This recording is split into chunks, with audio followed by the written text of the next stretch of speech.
Assalamualaikum warahmatullahi wabarakatuh. Alhamdulillahirrahmanirrahim. Pada kesempatan kali ini kita bisa bertemu kembali untuk memperbincangkan hal-hal yang terkait dengan mata kuliah terapi lintas budaya. Nah, karena kali ini kita akan mendiskusikan pada pertemuan yang pertama, jadi uraian pada pertemuan pertama kita adalah tentang saya nanti akan menyampaikan pengantar mata kuliah terapi lintas budaya. Kemudian kita akan mendiskusikan RPS, klasifikasi kelompok, dan kontrak perkuliahan seperti itu. Teman-teman jangan lupa untuk absen di Piklas. RPS dan kontrak perkuliahan juga sudah saya sediakan di situ, bisa teman-teman tunggu.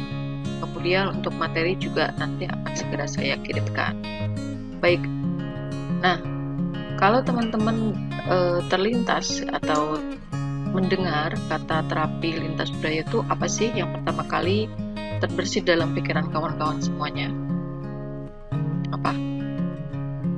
Ayo, diucapkan aja. Jadi teman-teman mendengarkan video saya sambil mengucapkan sesuatu gitu, dan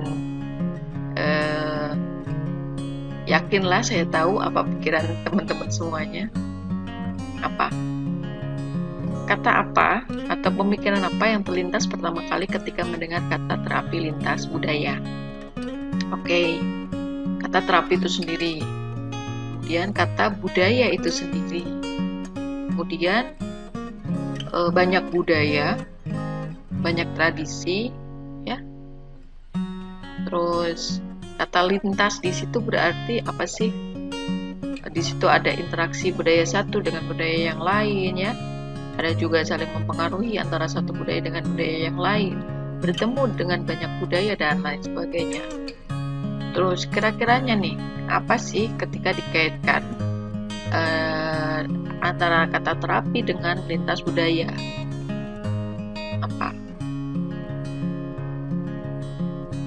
Apa nih? Ya, kira-kiranya mungkin akan berbicara tentang mungkin ya Bu, satu budaya atau beberapa budaya atau setiap budaya itu pasti memiliki semacam cara-cara tersendiri untuk mengatasi problem-problem dalam kehidupan mereka. Bisa jadi seperti itu juga. Ada lagi yang lain? Atau mungkin semacam ketika kita bisa memiliki pemahaman tentang lintas budaya dan mengetahui bahwa budaya itu ternyata banyak sekali, sehingga tumbuh kesadaran kita, pemahaman kita tentang pengetahuan multikulturalisme, sehingga ketika kita menangani sesuatu, berkomunikasi dengan sesuatu, bercengkrama dengan budaya yang lain, kita tidak akan memiliki sikap untuk memaksakan pendapat kita yang berangkat dari budaya yang kita yakini, sementara lawan bicara kita itu memiliki pengetahuan yang berasal dari budaya mereka sendiri. Oke, itu juga bisa.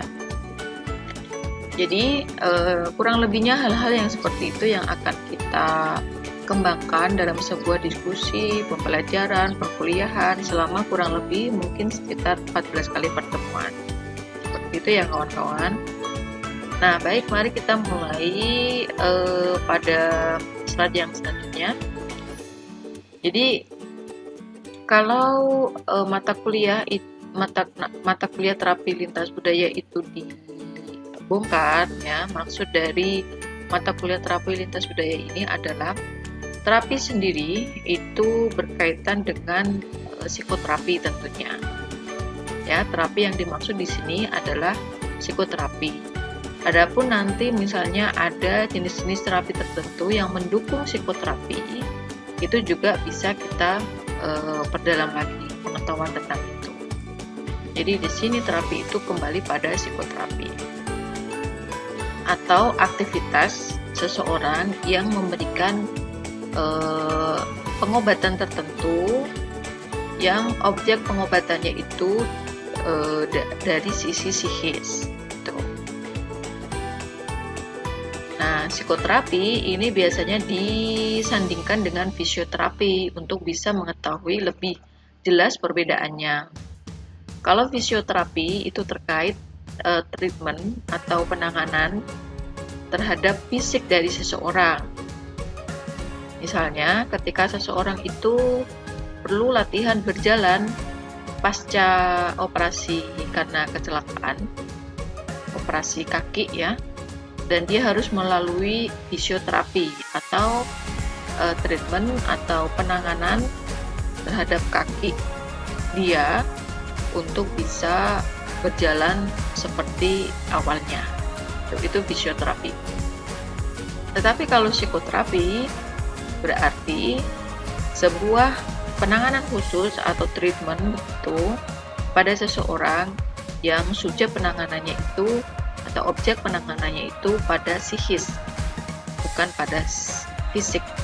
Artinya potensi-potensi dalam jiwa, potensi-potensi dalam kerohanian manusia itu yang menjadi orientasi penyembuhan begitu.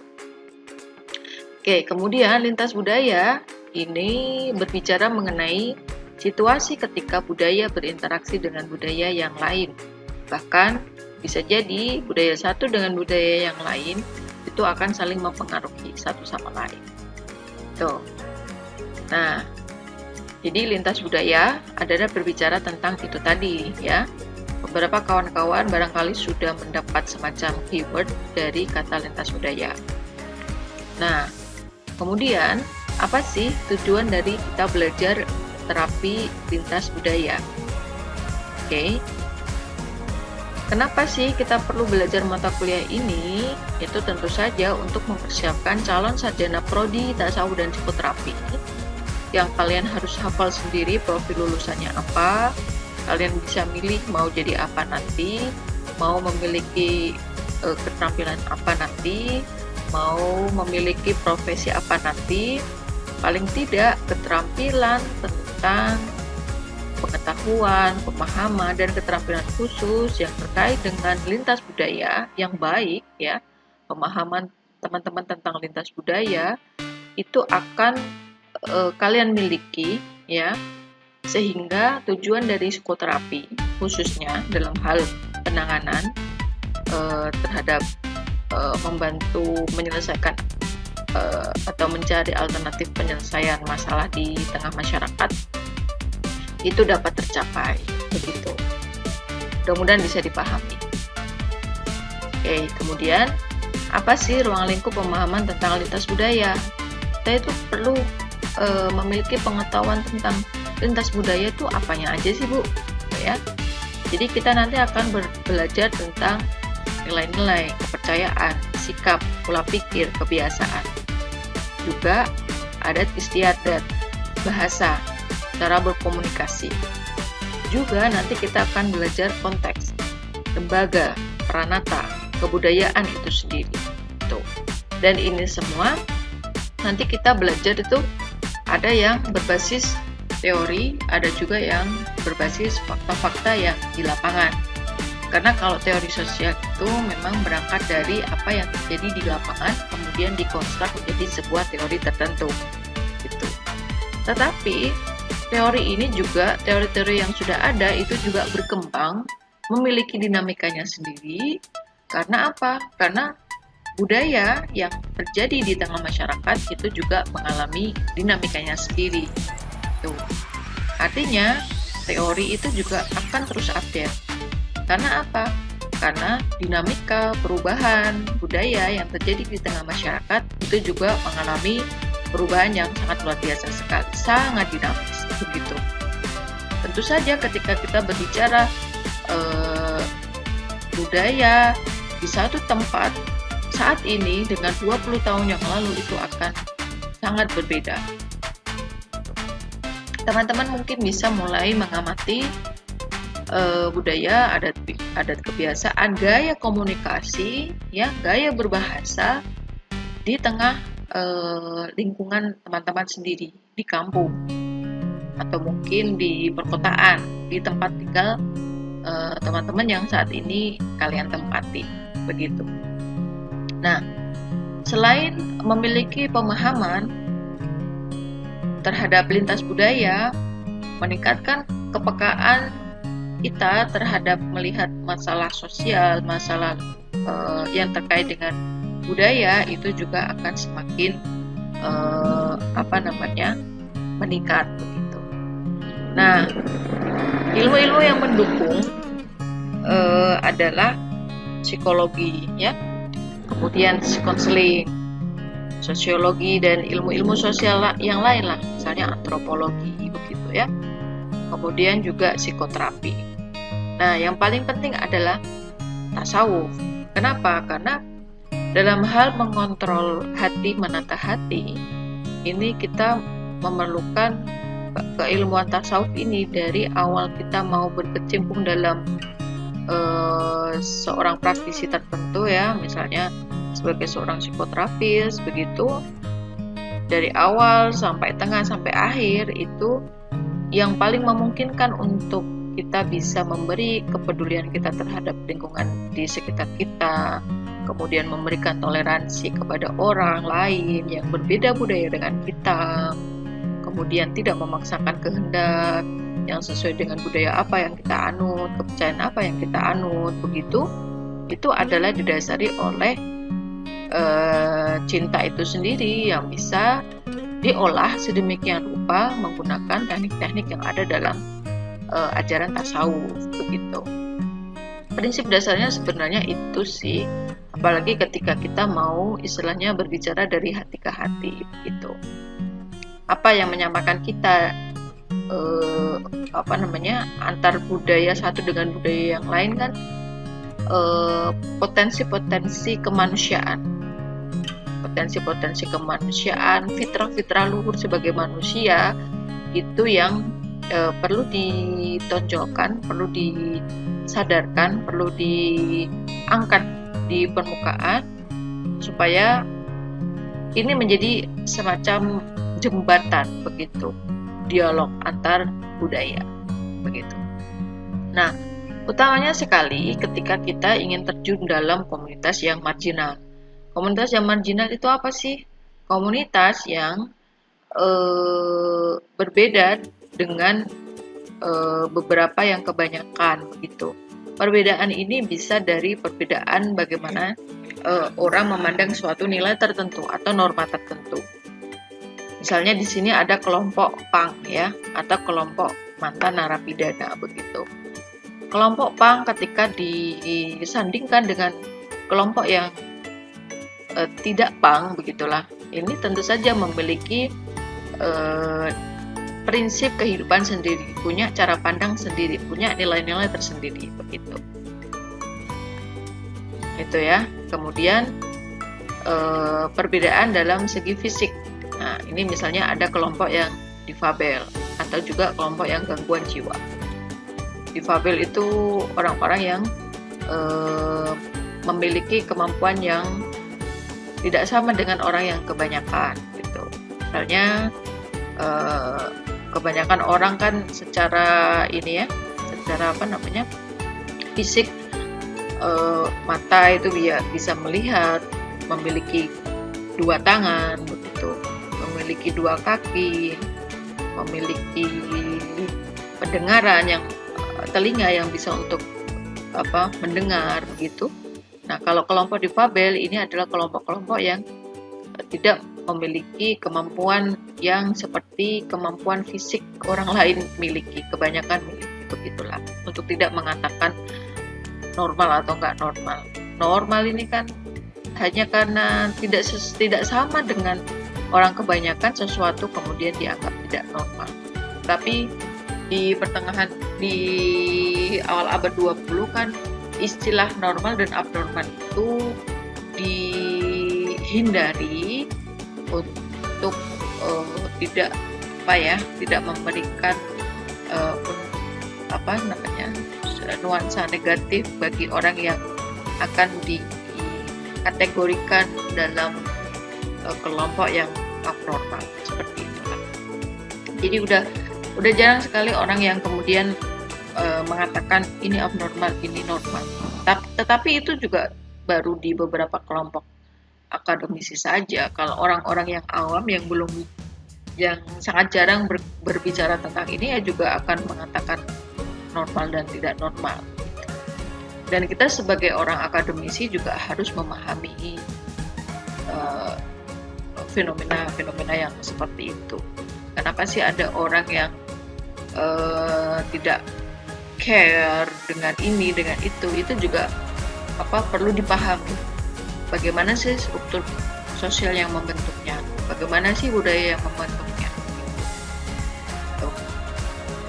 Nah, kemudian jadi ini kita nih orang-orang yang sebagai penjembatan itu sebenarnya. Dan satu sisi harus memahami orang-orang kebanyakan, satu sisi juga harus memahami orang-orang yang tidak kebanyakan juga, gitu.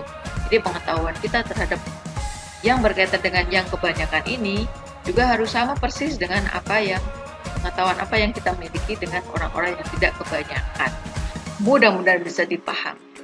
Oke. Kemudian kelompok marginal itu juga yang berkaitan dengan perbedaan kuantitas. Kuantitas ini bisa dari segi tadi ya, yang kebanyakan atau yang sedikit itu tadi, minoritas atau mayoritas, juga bisa yang berkaitan dengan perbedaan kuantitas dalam hal pendapatan misalnya. Makanya di sini warga miskin itu masuk dalam kategori begitu. Ini juga bagian dari produk budaya juga begitu. Karena pada akhirnya komunitas marginal itu memiliki prinsip hidup sendiri-sendiri. Maksudnya komunitas marginal itu pada akhirnya memiliki atau membentuk struktur kepercayaan sendiri yang itu berbeda dengan kelompok yang non-marginal begitu. Memiliki nilai, memiliki norma, memiliki kepercayaan, memiliki tradisi atau adat istiadat yang berbeda. Itu juga yang harus dipahami bagi kita, orang-orang yang akan menjadi penjembatan. Nah, pemahaman kita tentang ketika kita bisa memiliki pengetahuan yang lebih tentang hal yang seperti ini, itu nanti akan sangat bermanfaat bagi satu pengembangan riset, ya, pengembangan penelitian. Karena kita orang-orang akademisi itu gitu. Yang kedua itu juga akan berpengaruh dalam bagaimana kita bersikap secara konkret di tengah masyarakat kita begitu. Sebagai orang-orang yang biasa gitu loh, pada umumnya gitu. Maksudnya keseharian kita begitu loh. Jadi kita akan menjelma menjadi orang-orang yang tidak egois begitu ya. Yang menjunjung tinggi nilai-nilai egaliter, nilai-nilai persamaan gitu. Dan yang ketiga akan bermanfaat sekali ketika kita suatu saat nanti keterampilan kita meningkat dalam hal psikoterapi, ya. Kemudian kita memiliki kemampuan untuk membuka atau menjadi bagian dari kelompok pusat terapi tertentu gitu. Ini bisa kita kembangkan pengetahuan kita di bidang itu gitu. Jadi sangat-sangat bermanfaat. Apalagi konteks kehidupan kita saat ini sangat memungkinkan untuk hidup di lintas budaya. Kalau dulu orang satu desa itu ya hanya hidup istilahnya backgroundnya itu juga homogen. Hanya satu daerah, orang-orangnya itu saja. Tetapi ketika teknologi berkembang, dulu transportasi ya, yang memungkinkan satu orang itu berpindah dari satu daerah ke daerah yang lain, dan dia pulang lagi akan membawa budaya yang berbeda dengan budaya yang dimana dia lahir. Jadi sekarang ketika eranya itu sudah berbasis internet, semuanya akan mudah semuanya akan mudah saling mempengaruhi satu sama lain tanpa kita harus berpindah tempat gitu. Kita bisa berdialog dengan bahkan orang-orang di mancanegara itu akan membuka mata kita untuk mengetahui bahwa ternyata budaya yang dimiliki oleh manusia itu sangat banyak sekali gitu. Termasuk potret pemuda ya yang sangat viral di media sosial. Teman-teman pasti tahu namanya Vicky Naki. Itu memiliki kemampuan untuk berbicara dalam banyak bahasa, Romania, Portugal, kemudian Rusia, bahasa Inggris tentunya, dan akhirnya bisa berkomunikasi dengan orang lain. Dan pastinya si Vicky ini memiliki pengetahuan lintas budaya itu lebih banyak dibanding orang-orang yang ketika diminta dia akan memiliki kemampuan untuk menjelaskan, oh orang Rusia itu seperti ini, oh, orang ini tuh seperti ini gitu. Punya semacam bank atau bank informasi sendiri tentang berbagai macam orang-orang dari banyak negara. Entah itu tentang gaya komunikasinya, entah itu tentang pengalaman hidup dan sebagainya. Itu. Oke. Sudah 21 menit. Kita belum sampai pada kontrak perkuliahannya. Ini akan saya tunjukkan sekilas saja. Nanti kita akan lanjutkan diskusi kita di grup WA ya, seperti biasa. Di sini itu seperti biasa juga akan saya bagi menjadi beberapa kelompok. Dan karena di perkuliahan kita ini kan kalian ketemu dengan saya itu 2 kali mata kuliah kan, yang satunya rupiah, yang satu mata kuliah terapi lintas budaya ini. Jadi ini kelompoknya sudah saya acak sedemikian rupa. Intinya sih pokoknya yang kemarin sudah maju di awal-awal untuk mata kuliah rupiah, yang untuk mata kuliah terapi lintas budaya ini aku acak, yang tadinya maju pertama jadi maju terakhir gitu loh. Yang kemarin maju dapat jatahnya akhir, ini maju duluan di mata kuliah terapi lintas budaya. Begitu. Terus untuk subtopiknya juga bisa dilihat ya. Tapi ini kayak soal ini deh, tanggal yang belum aku edit. Nanti disesuaikan saja. Ya. Mohon maaf. Terus ini kalau sudah diketahui teman-teman, nanti saya minta ditandatangani. Nanti kita bicarakan di grup WA saja, ya. Oke. Mudah-mudahan bisa diterima penjelasan pengantar mata kuliah saya dan Oh ya. Ini untuk kesepakatan ya, sama dengan mata kuliah rupiah Healing Teknologi kemarin. Sebisa mungkin hasil dari presentasi dari mahasiswa akan saya tanggapi. Karena memang tugas saya ini memberikan klarifikasi kalau misalnya diskusi teman-teman tuh keluar dari konteks ataupun